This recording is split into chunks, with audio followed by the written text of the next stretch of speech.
These days, there are a lot of options out there for technology devices to use in a classroom. So which one should you choose? What is the perfect one-to-one device for going paperless at school? To answer that question, first let's identify the needs of the classroom. What capabilities does the device need to have? Well, different subjects and activities are going to have different requirements. Art and music are going to benefit from touchscreens and drawing capabilities, while writing tasks certainly benefit from the use of a keyboard, and mathematics can really be improved by being able to do quick handwritten calculations and notes. So let's look at the needs of a multi-purpose device that can be used for all subjects at school all day long. 1. Ebooks. Obviously, delivery of content through ebooks has been a big focus of one-to-one devices, but it's far from being the only or even the most important aspect. Fortunately, many different devices can access and use ebooks just fine. 2. Apps. Apps are computer applications that get installed onto the device, also known as programs.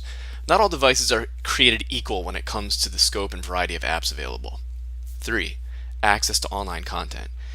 Being able to access educational websites and content online is critical. Beyond simple websites containing text and images, students need to be able to access the multitude of videos and tutorials, simulations, and interactive games and tools that exist on the web. Most of these should be available on just about any one-to-one device, but there are still many websites that use Java, Flash, or other technologies for their content, and those resources will not be equally accessible from all devices. 4. A good keyboard. Yes, hardware keyboards are still essential for writing tasks, and studies have shown that speed and efficiency are decreased and frustration is increased when people try to use touchscreen keyboards on tablets instead of actual hardboard keyboards. So the perfect one-to-one device needs to be able to use a decent mechanical keyboard. 5. Writing and drawing capabilities. Although written documents tend to be typed these days, there are still many scenarios when handwriting and drawing are important. For example, working out math problems often involves scrawling numbers or diagrams that would be difficult and time-consuming if not done by hand. Artwork can also greatly benefit from the instinctual ease of hand-drawn illustration and painting tools. 6. Built-in cameras.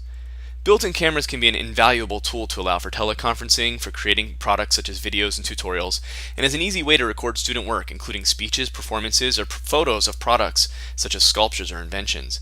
Even without a built-in camera, most of these tasks can be done by supplementing with external cameras, but that adds additional cost and complexity, so it is better just to have a built-in one.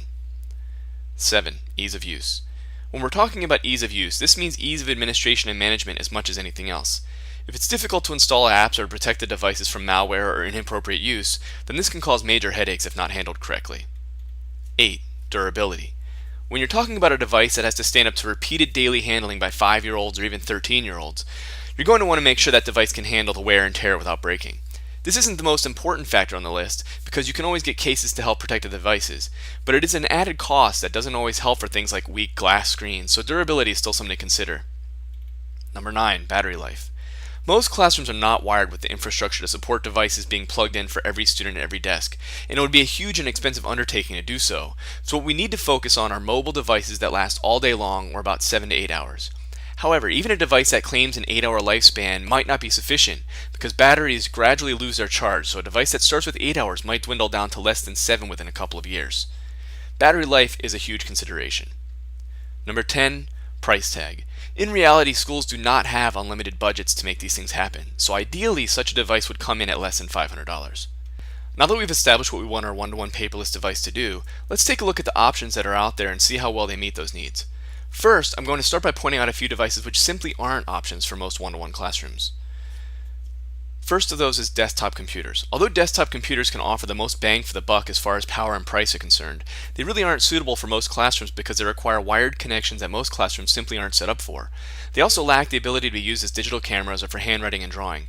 You can get plug-in slates, but they're not nearly as intuitive as writing directly on the screen. Other than that, desktop computers are great, but they're really not a one-to-one option. Laptop computers. This includes MacBooks and Windows Ultrabooks.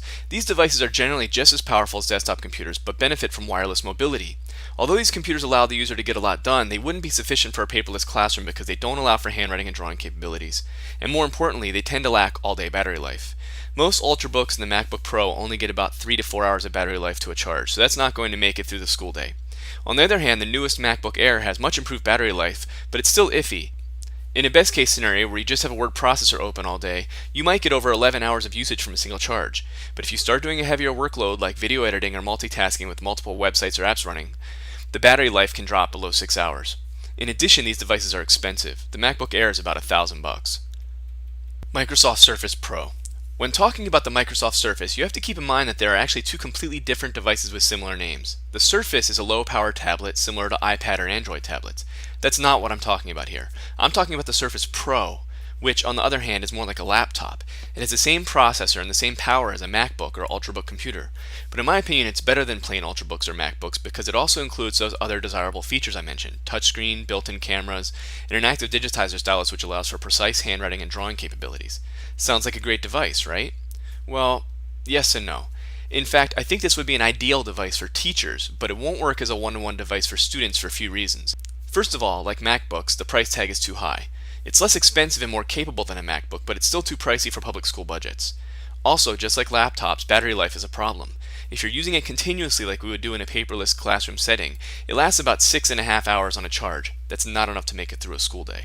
So, great device if you can afford it and you have an outlet you can plug into when you need it, but currently not a great device to get for students in an unwired classroom. Smartphones. Some people advocate that smartphones are great learning devices. I disagree. Obviously, these devices allow you to do 1,000 times more than you used to be able to do on a phone. However, the plain fact of the matter is that the phone screens are too small for most educational tasks you would need to do in a classroom. They're generally okay for watching videos, and they're okay but not ideal for reading some formats of ebooks. However, using websites is a limited and sometimes difficult process, and more importantly, it's difficult to do any sort of real productivity work such as typing documents. And finally, we should rule out a category of devices I'm going to call specialty devices. I'm referring to technology that serves one specific purpose, but is not going to be a great multi-purpose tool. This includes e-readers like the original Nook or Kindle, as well as electronic clickers and even interactive whiteboards like Promethean or smartboards. The fact of the matter is that you can get the exact same functionality and benefits these tools provide, plus a whole lot more, for just a little more money with other devices. So let's move on and take a look at 5 versatile devices that can be used in one-to-one classrooms and how well they meet the 10 needs I listed at the beginning of this video. First, we'll start with one of the most popular devices to start the ball rolling towards one-to-one classrooms, the Apple iPad tablet. The iPad excited a lot of people in education because it's easy to use, highly mobile, and has all-day battery life. As a touchscreen tablet, it's an intuitive choice for ebooks, and other tablet features can be nice. For example, the capacitive screen means you can do artwork right on the screen, and the built-in camera streamlines the process of digital photography and videography.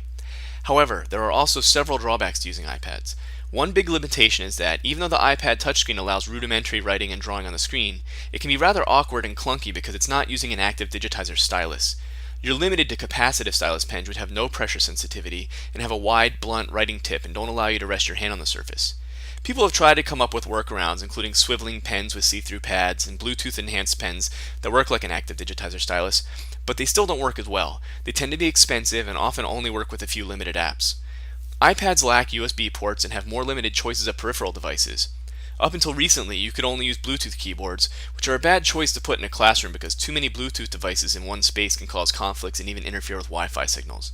Likewise, you'll be limited from using certain tools like digital microscopes and other peripherals that work fine on Mac or PC devices. iPads have a great variety of apps to choose from, but the best of these apps are going to cost additional money and add complexity to the installation and management of the devices, which you won't get with something like a Chromebook. Meanwhile, there are many educational resources and websites you still can't access online with iPads. In fact, any website that uses Flash or Java won't work on iPads. 4 years ago, people proclaimed Flash was dead and that everything would be switching to HTML5. And that has started to happen, but the fact of the matter is that many educational resources still have not done this yet. For example, the digital resources for textbook curricula by Pearson, Harcourt, and Houghton Mifflin all still require tools like Flash and Java to run, meaning you won't be able to access these resources on iPads. Here's the system requirements for the Digits Math curriculum by Pearson, which we will be using this year for middle school students. You'll notice that it requires Flash version 10.4 or higher, and some courses even require Java, Shockwave, or other plugins. This means these tools won't be available on iPads. The workaround for this is to tell you to use a Flash browser on the iPad, in this case Puffin Academy 3.5. However, these Flash browsers are not a good solution to use at schools because they require tons of bandwidth. They're actually not running Flash, they're streaming HD video from a computer that can access the websites because iPads can't access them. For more details about the problems with using these types of apps, see my video review of Rover, which is similar to Puffin, iSwift, Photon, and other Flash browsers for the iPad. In addition to all these limitations, they're more expensive than other options, including Android tablets, netbooks, Chromebooks, and Windows tablets or convertibles. Google Android tablets came out shortly after the iPad and are very similar in their use and functionality. Android devices offer a lot of the same benefits, plus a few extra ones, as well as some of the same limitations as iPads, but they're also much more affordable. The pros of Androids are that they're less expensive than iPads, They still have the 10 to 12 hours of battery life. They're mobile and easy to use. They have touch screens. Some actually do have active digitizer stylus pens to improve writing and art capabilities. They're good for ebooks. They include expansion slots for storage cards that provide extra storage space. They include USB ports that allow for plugging in a variety of keyboards and peripherals. And they have a good selection of apps. The cons of Androids are that many educational websites and online resources still can't be accessed. They're more fragmented, meaning there are many different models and form factors, which can complicate issues a little bit. The low-end models can be underpowered and low build quality. And like iPads, they're more difficult to install and manage than, say, Chromebooks. Netbooks. Netbooks came out a couple of years before the iPad and offered a lightweight, inexpensive, low-power version of laptops. These devices are less powerful than a full-size laptop, but have all-day battery life and cost less than $300. They generally run Windows and thus allow you to access any of the traditional programs that can be installed on a full-size laptop computer. They can handle most tasks you would do in school, but aren't powerful enough for things like HD video production. Unlike iPads and Android tablets, netbooks can access 100% of the websites out there because they're able to run Flash, Java, Silverlight, or other plugins that some websites require. The drawback of netbooks is that they require more work for setup and maintenance because you have to install software on them and protect the devices from student misuse and from potential malware or viruses. So the pros of netbooks are that they're inexpensive, they're able to access 100% of websites, they run Windows software so they can do most of what a laptop can do, they can do everything a Chromebook can do, they have a built-in keyboard, 8 to 10 hours of battery life, and they're better than Chromebooks if you have low bandwidth and are not using cloud storage. The cons are that there's no touch screen or active digitizer pen, so you can't do the same types of things you would do on a tablet, can't be used as a digital camera, and they're more difficult to install and manage. Chromebooks. Netbooks have mostly been replaced by Chromebooks now at schools for a few reasons. For one thing, Chromebooks can be a little bit more affordable than netbooks. More importantly, Chromebooks do not require the same sort of IT setup and maintenance as netbooks and laptops do. Up until fairly recently, Chromebooks did not actually have all-day battery life, and there was no way to have touchscreen support. However, the Chromebook line is continuing to evolve, and newer models cost under $200. They have 8 hours of battery life, or you could even get a Chromebook that has a capacitive touchscreen. So the big pros of Chromebooks are that they're inexpensive, they're easy to set up and manage, they can access many websites, including Flash ones, they have a built-in keyboard, and some models even have all-day battery life.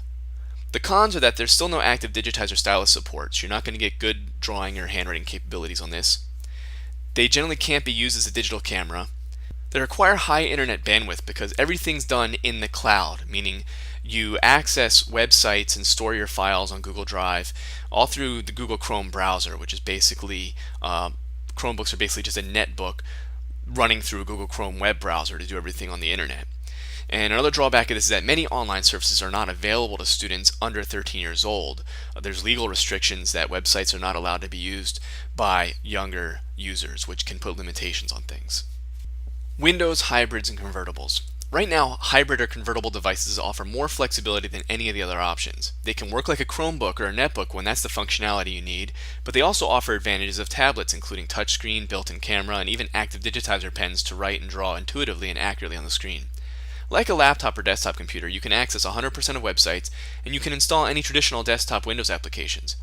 There are also many touchscreen Windows 8 apps, but the number and selection of these is nowhere near what you can get on iPad or Android. There are a lot of options for devices in this space, some that are more like a laptop that can be converted into a tablet, and some that are more like tablets that you can convert to use as a laptop. The pros of these types of devices are that they're less expensive than iPads, they have full-day battery life, touchscreens, active digitizer stylus pen for precise handwriting and drawing, built-in cameras, they're good for ebooks, they can access 100% of websites, they can run the same Windows programs as a laptop, and they're good options for peripheral devices via USB ports. They can do the same types of tasks as MacBooks, Chromebooks, and iPads all combined into one. The big cons are that there's an okay but not great selection of touchscreen apps. You're not going to find as many touchscreen applications as you would on Android and iPad. These devices also tend to be more expensive than Androids, Chromebooks, and netbooks. Most models do not have good attachable keyboards. This is a big drawback that I'm going to address in a few minutes. And only some models come with active digitizer stylus. And being that they run Windows, they tend to be more difficult to install and manage than some other solutions. So, which of these devices is the perfect one-to-one solution? None of them are. That's right, none of these devices perfectly meets the needs of a classroom. And anybody who tells you otherwise is trying to sell you something. None of these devices seem to have the perfect combination of what I'm looking for the classroom. For example, we've been using the Lenovo ThinkPad Tablet 2, and it's met most of my requirements. It runs most Windows apps just fine. It has a Wacom active digitizer with an included stylus pen for really precise handwriting and drawing capabilities. It's rugged and durable. These have fallen on the floor and gotten knocked off. Didn't even need a case for it, and they haven't gotten damaged, and that was even with 6th graders. And it's less than $500. However, you'll see that's just basically a tablet, and the optional keyboard that comes with it is pretty bad, actually. It's over $100, so it's an expensive Bluetooth option, and that seems to be what most devices are using. The problem with that is that when you put a bunch of Bluetooth devices and keyboards in a room together, it occasionally will run into problems with signals being crossed or lost. It would be much better to have a device such as the Acer W510, which is another similar hybrid compatible convertible tablet that functions very similar way. It's got Windows 8 on it, but this one has sort of a keyboard dock that actually is attached to it. It's not a wireless one. You can angle it at any angle because of that. You can fold it closed and use it completely just like a Chromebook or a laptop or a netbook. And but you can also pop the tablet off and use it completely separately, which allows you to take digital photos with it, use it as an ebook or for some more mobile tasks. So you can see this is a much better option. However, this one doesn't work with the active digitizer. This one uses touch controls only, so it's really no better than an iPad when it comes to handwriting and drawing on this device. If I try to use this nice, precise, precision, pointy pen, it won't do anything at all. You have to touch it with a capacitive stylus, like the little fat stylus tips, just like iPads. So this is a real problem. I'm still waiting to find a device that has both of these features, the pen, the handwriting capabilities, all of the hybrid tablet capabilities, and a nice keyboard to go along with it. Right now, there's simply no such thing as a perfect one-to-one paperless device. But we're making great progress, and I believe a nearly perfect device will be available very soon. Regardless of who makes it or what brand it is, I'm going to give my full support to anyone who can come up with a device that meets all the requirements I laid out at the beginning of this video.